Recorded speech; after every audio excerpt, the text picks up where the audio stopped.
Kita lanjutkan lagi ke tahap berikutnya, yaitu nama prosesnya yaitu oogenesis.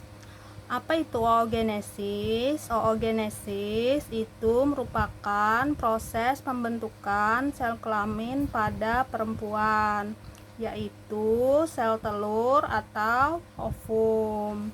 Nah, proses oogenesis ini terjadi pada organ yang kemarin sudah Ibu jelaskan, itu terjadi di ovarium. Berbeda dengan spermatogenesis, itu kalau laki-laki itu dimulai ketika laki-laki mulai memasuki masa pubertas, yaitu umur 10 sampai 14 tahun. Nah, oogenesis ini pada perempuan itu dimulai sebelum anak perempuan lahir. Nah, jadi pada saat baru lahir, anak perempuan itu sudah memiliki bakal sel ovum sebanyak 200.000 hingga 2 juta. Namun hanya sekitar 40.000 yang tersisa saat anak perempuan tersebut masuk ke masa pubertas, dan hanya 400 yang akan matang atau yang berkembang sempurna. Satu sel telur yang matang itu akan diovulasikan atau dikeluarkan dari ovarium selama sistem reproduksi atau yang biasanya disebut proses siklus menstruasi pada perempuan.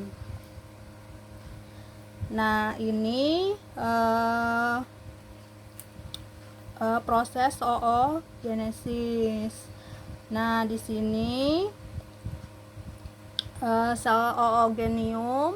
Nah, di sini sel oogenium kemudian dia akan mengalami pembelahan secara mitosis. Nah, jadi oogenium ini membelah secara mitosis, itu membentuk oosit primer yang bersifat diploid.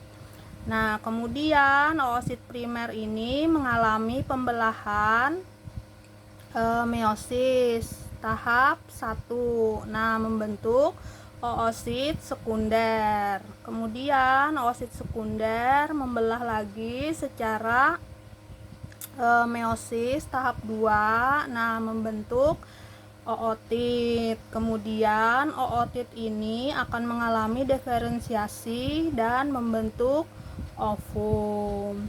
Nah, pada akhir peristiwa oogenesis, dari satu sel induk telur itu akan dihasilkan satu sel telur ovum yang bersifat haploid dan atau fertil dan 3 polosit. Nah, polosit ini yang bersifat haploid juga, namun yang dapat berfungsi dia hanya satu sel telur. Nah, jadi dari 4 ini yang hanya berfungsi hanya sel telur satu saja. Nah, itu penjelasan tentang proses spermatogenesis dan oogenesis. Sekian penjelasan dari Ibu.